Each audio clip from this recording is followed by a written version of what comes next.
Nashua New Hampshire's housing market update for the month of March is here, and in this video I'm going to cover some of the changes we saw in Nashua regarding inventory, pricing, and how long it is now taking for homes to sell. Stick around to the end of this video because some of what I'm going to cover may actually be different than what you've seen in national news and on TV and things like that. In today's volatile real estate market, whether you're looking to make a move in the future yourself, you know someone who is thinking about it, make sure to pay attention to the stats I'm going to cover in this video and send it to anyone who you think might find it helpful, whether they're thinking about making a move in the future. There is so much information, as you probably know, out there. You want to make sure you're making decisions based on the most localized, accurate data possible. And if you're not already, make sure to subscribe to my channel for that reason so that you never miss out on future market updates and the changes in the market that I do think we'll start to see throughout 2023. And now with that, let's jump right into the numbers, where starting with Nashua's inventory, looking at the month of March in 2023, we had 78 new listings come on, which is up from February, but down 19% from March of last year, which had 96 new listings. We had 49 sold listings in March of 23, which was up from February, but also down 32% from last year. And what these numbers show is inventory is still very low. It has come up since February, as it should going into the spring market, but relative to past years, it still needs to significantly increase before we start to see any big changes in the market, regardless of the rates, regardless of the banking institution issues, etc. And just also to have some added context, looking back before 2020, in 2019, we saw 78 sold listings in the month of March compared to 49 this year. So we're still on the lower end, even before all the craziness of 2020 unraveled. Regarding demand, in the end of February going into March of this year, we saw an uptick in demand. We saw bidding wars come back, and we weren't sure if it was just a short blip or if it was here to stay. And a month later, I can confidently say it was not a blip. It is here to stay, at least for the next few months. We're back to seeing tens of thousands of dollars over the list price. We're seeing contingencies being waived, which I don't recommend. And we're even seeing buyers willing to pay over and above low appraisals if they come in low, just like we saw a few years ago.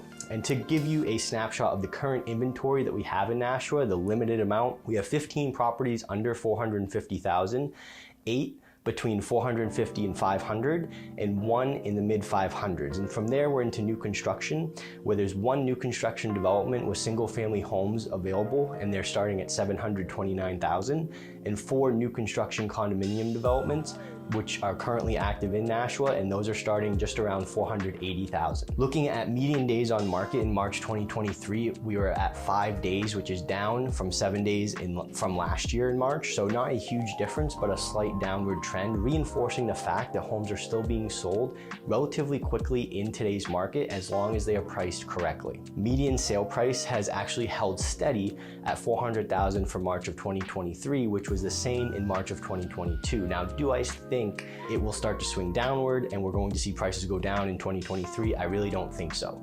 I think we're going to be in the current market for quite some time, and while I do not expect the aggressive appreciation we saw over the last few years, I also do not expect to see any dramatic depreciation or decline in price, at least until inventory really starts to consistently increase sustainably. Now, to touch on rates have gone up, they've gone down, and I think they'll continue to fluctuate up and down, hopefully trending downwards overall and over time. But I don't foresee an aggressive drop. I don't see an aggressive rise anytime soon. But with that said, I'll leave the details of that to my trusted loan officers. The rate increases have sidelined some buyers. They've knocked other buyers down price points. But regardless, the demand in Nashua is still very hot. And I would say the hottest price range right now is still the $300,000 to $450,000 range. But as I mentioned, I'm going to leave the rate discussion to the loan officers because it's just going to vary so much depending on person to person and each person's situation. But if you do have questions, feel free to reach out, and I'm happy to refer you to some great lenders in the area. The thing I want to hit home is that the 2 to 3% interest rates are just not the norm. There was a point in time where they were available, but there's a high likelihood they will not become the norm in the future. So don't use those as a standard benchmark for measuring. There are people with those low rates that currently have mortgages, and in some cases, I think that's keeping people from selling because they're not quite ready to let go of those rates just yet and get a new house with a higher rate, which is contributing to the low inventory. I would not be surprised to see them settle in the 5s and 6s at some point, but again, that will vary, and I would leave that up to loan officers to have a specific discussion with you should you be interested in purchasing a home in the near future. Lastly, we're talking about months of inventory left in the market. We have 1 month of inventory essentially in Nashua. We need 4 to 6 months to have a balanced market,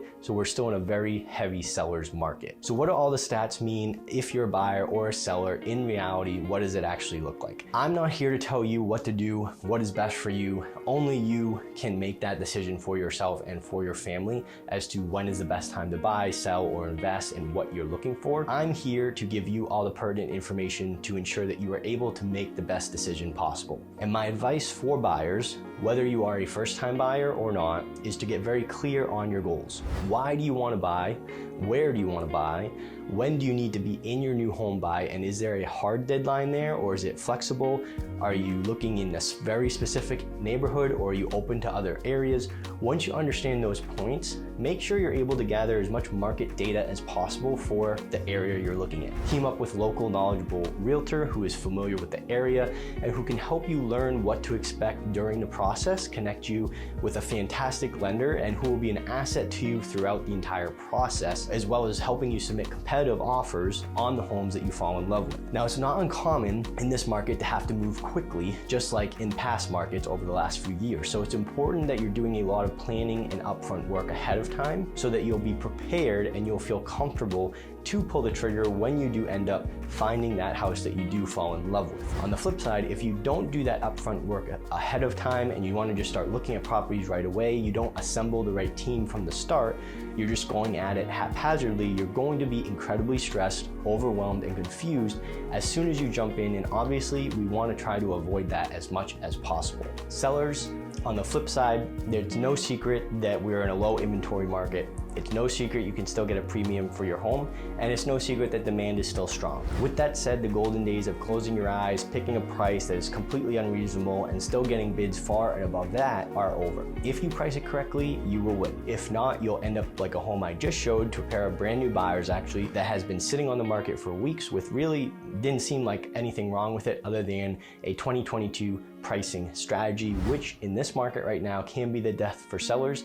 In 2023, you want to make sure you're strategically pricing your home and being smart about it. Overall, we're still in a very hot real estate market in Nashua, regardless of the economy, regardless of banking issues recently, and regardless of the rates. So far, inventory is a main driver in the market and will likely continue to be, in my opinion, for the spring and summer markets.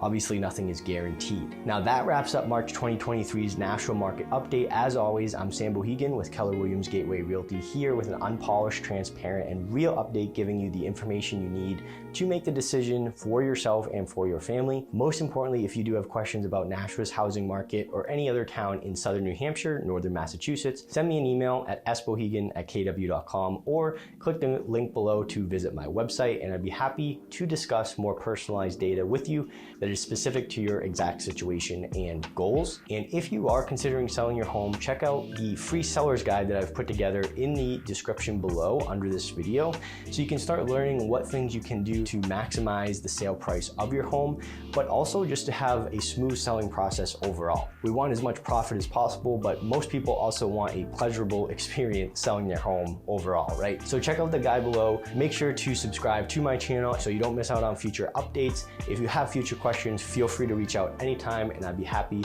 to talk.